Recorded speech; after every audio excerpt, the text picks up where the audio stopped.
नाशिक जिल्ह्यातल्या येवला तालुक्यातील अंगणगाव इथं असलेल्या मायबोली कर्णबधीर निवासी विद्यालयामध्ये सध्या एलपीजी गॅसचा मोठा तुटवडा जाणवतोय।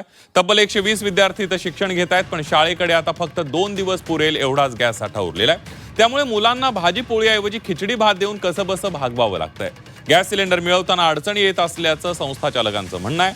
त्यामुळे शासनाने तातडीनं गॅस पुरवठा करावा अशी मागणी त्यांनी केलेली आहे।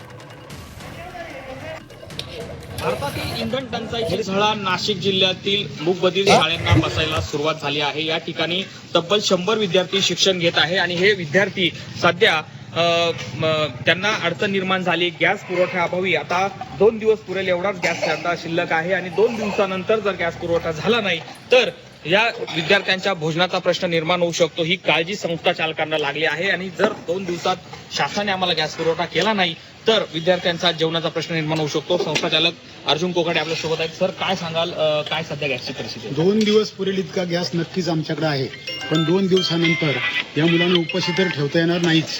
पण त्यासाठी काहीतरी चुली पेटवणे किंवा अन्य काहीतरी पर्याय शोधावा लागेल आणि म्हणून मी शासनाला या निमित्ताने विनंती करतो की आम्हाला प्राधान्याने निवासी शाळा असल्यामुळे गॅस उपलब्ध करून दिला पाहिजे।